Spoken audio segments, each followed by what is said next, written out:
अगर आपको चाहत है, आपका अंतरात्मा चाहता है, तो जीवन में जब तक तन में प्राण है तब तक पुरुषार्थ जरूर कमाना, परमार्थ अवश्य कमाना। अगर आप पुरुषार्थ कमाएंगे, परमार्थ कमाएंगे, तो निसंदेह आपका पुण्य कर्म संग्रह होगा। जब पुण्य कर्म संग्रह होगा तो वो आपके लोक और परलोक में ऐसे काम आएगा, ऐसे काम आएगा जैसे किसी का बैंक में खाता है और धन उस खाते में है, आवश्यकता पड़ने पर, विशेष जरूरत पड़ने पर कहीं नहीं भागते, कहीं दिमाग नहीं दौड़ाते, तुरंत कि भाई धन की जरूरत है, चलो हमारा खाता बैंक में है, और खाते में से पैसा निकाल के लाते हैं। फिर कहीं मांगने की या हाथ फैलाने की जरूरत नहीं पड़ती है। इसी प्रकार से आज मौका है, वक्त है, समय है, आप आत्माओं के लिए जो ऊंचे ऊंचे पदों पर आरूढ़ हैं, धनवान है, यश मिल रहा है, मान सम्मान मिल रहा है, तपेश्वरी सो राजेश्वरी, इसी तरह से उन्होंने भी साकार हरि परमात्मा का भजन किया होगा, इबादत की होगी, त्याग तपस्या की होगी, उनको नर नारी का चोला मिला और ऊंचे ऊंचे पदों पर आरूढ़ हैं, धनवान हैं, पदवान हैं। अगर ऐसा न करते, अगर उनका सत्य का धन सत्य के खाते में, सत्य की बैंक में न होता, क्यों? समझ आता है वर्तमान से संस्कार, जीवन संस्कारों पर निर्भर करता है। पूर्णतया ये पक्का समझ है कि जीवन संस्कारों पर निर्भर करता है, अतीत से वर्तमान, वर्तमान से भविष्य। अतीत का तो प्रायश्चित करना ही पड़ेगा। आज मौका है, वक्त है, समय है, वर्तमान को तपस्या बना लो, आपका उज्जवल भविष्य का निर्माण निसंदेह हो जाएगा। क्योंकि वर्तमान की कोख में आपका भविष्य छिपा हुआ है, वर्तमान की कोख में आपका भविष्य छिपा हुआ है। अगर आज अपने वर्तमान को नहीं संभाल पाए तो भविष्य भी खराब हो जाएगा। क्योंकि अच्छे कर्म का परिणाम अच्छा होता है, बुरे कर्म का परिणाम बुरा होता है। लेकिन मैं एक बात आपको ध्यान दिलाना चाहता हूं, वो क्या? जैसे आपके कमरे में, आपकी अलमारी में जो कुछ आपने भरा हुआ है, जब खोलोगे तो वही निकलेगा जो आपने भरा हुआ है। ये शरीर रूपी कमरा है, ये शरीर रूपी अलमारी है, बहुत समझना है। कभी कभी परेशान हो जाते हैं।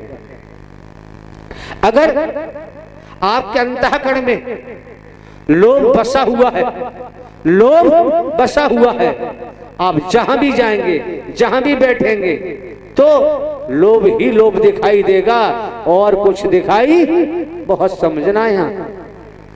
अगर आपके अंतःकरण में मोह छिपा हुआ है तो मोह के अलावा और कुछ आपको दिखाई नहीं देगा। इसी प्रकार अगर आपके अंतःकरण में, रोम रोम में अहम छिपा हुआ है तो अहम ही अहम बरसेगा, आपके पास दूसरा कुछ बरस नहीं सकता। अगर बाणवाद का विष छिपा हुआ आपके अंतःकरण में तो जो भी आप निकालेंगे, जो भी करेंगे, बाणवाद के तहत ही करेंगे, दूसरा कर ही नहीं सकते। मैं मेरी, अपना पराया बसा हुआ है रोम रोम में, अंतःकरण में, तो मैं मेरी अपने पराये के तहत ही आप करोगे, इससे परे कर ही नहीं सकते। और जिसके अंतःकरण में निस्वार्थ में डूब जाने के कारण गाली भरी हुई है, क्रोध भरा हुआ है, तो वही निकालेगा, दूसरा नहीं निकाल सकता। लेकिन जब आप देवी स्वरूपा, देव स्वरूप, संत जन, भक्त जन, ऋषिवर मुनिवर पुराना सत्य के साथ के द्वारा मानव मंगल मिलन सद्भावना समागम के माध्यम से पुराना कचड़ा छांट रहे हो, निकाल रहे हो और आज सत्य ही सत्य अपने हृदय में भर रहे हो, परमात्मा की भक्ति भर रहे हो, इंसानियत भर रहे हो, मानवता भर रहे हो, तो सोच लीजिए अगर जमाना भी आपको गाली दे तो आपके ऊपर असर होने वाला नहीं। जहां सत्य विराजमान हो गया, सत्य की कृपा हो गई, फिर उसे गाली गलौज, भेदभाव, संप्रदाय, ऊंच नीच, गरीब अमीर का कोई असर नहीं होता है। ये प्रभु परमात्मा साकार हरि की विशेष कृपा मानो, विशेष दया मानो, रहमत मानो और इसको प्राप्त करने के लिए ये अभ्यास कर रहे हो, अभ्यास करते ही रहना। क्योंकि ज्ञानी को ज्ञान से समझाया जा सकता है, लोभी को नहीं, अहंकारी को नहीं, भेदवादी को नहीं। तो लोभी तो लोभ से समझेगा, अहंकारी अहंकार से समझेगा, वनवादी वनवाद से समझेगा। ज्ञानी को ज्ञान से समझा जा सकता है। लेकिन आम महापुरुषों का, आपकी बहन बेटियों का आगमन सत्य के संग में हुआ है, अपने मन मस्तिष्क में रख लो, कभी निकलने मन देना।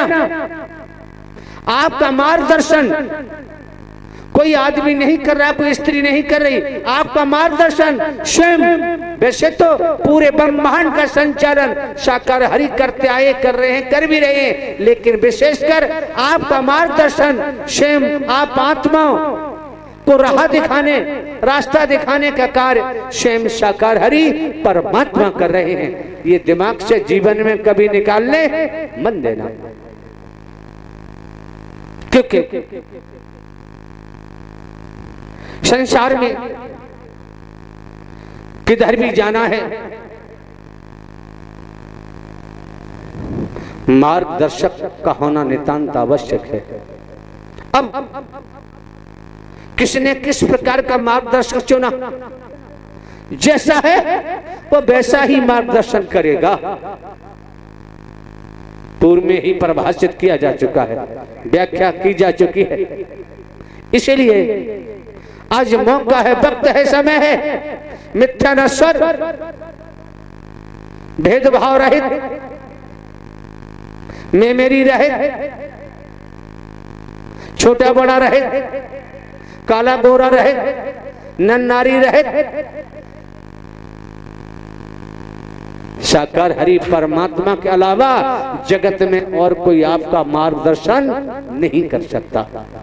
ध्यान रखना, जो यहां देखने को मिलता है, जो आप यहां देख रहे हैं, ये साकार हरि परमात्मा की देन है। आप पर जो कृपा की है, आप पर जो कृपा की जा रही है, आपकी हर किसी के हाथ में यही कहा जाता है कि 5 उंगली एक सी नहीं होती, यही कहा जाता है। लेकिन आप महापुरुषों की 5 उंगली क्या, सब कुछ एक हो चुका है। आप महापुरुष जो जुदा जुदा थे, जुदा जुदा बिखरे हुए थे, टकराव था, आज साकार हरि परमात्मा ने आपको एकत्रित कर दिया है, एक सूत्र में बांध दिया है, एक धागे में बांध दिया है और आपके जीवन को धन्य बना दिया, सद्ज्ञान देकर, सद्कर्म कराकर। और आपको जीवन में क्या चाहिए और जीवन में क्या आवश्यकता है, आपने ये भी देखा होगा, सुना होगा। लोहे का अंकुश होता है जरा सा, जो मदमस्त हाथी को भी कब्जे में कर लेता है। ये सुना होगा भली भांति। इसी प्रकार साकार हरि परमात्मा का वचन कितना सूक्ष्म है, लेकिन कितना विशाल है, आकलन नहीं किया जा सकता। साकार हरि परमात्मा का वचन और सेवा और ये सत्य का अभ्यास, अगर आप इन तीनों शब्दों को पकड़ा और चलते रहे तो जब जरा सा अंकुश मदमस्त हाथी को कब्जे में कर लेता है, अगर आपने तीनों शब्द को पकड़कर और कर्म में ढाल लिया, व्यवहारिक रूप देना शुरू कर दिया, निसंदेह आपका जीवन निहाल हो जाएगा, आप बाग बाग हो जाएंगे, आपका जीवन खिले हुए फूल की तरह हो जाएगा और चलते ही रहे तो इस संसार में भी यश पाओगे और जीते जी एहसास करोगे, महसूस करोगे, देखोगे कि अब मेरा भव बेड़ा पार हो गया, क्योंकि आप न नर है न नारी है। एक हाथ में सत्य की मसाल है, दोनों हाथ में सत्य की मसाल ले लो, खुद भी प्रकाशमान बनो और जिसको जरूरत है वो भी अंधकार से प्रकाश में आ जाएगा। ये सबसे बड़ा पुण्य है, इससे बड़ा कोई पुण्य जगत में न था, न है, न ही होगा।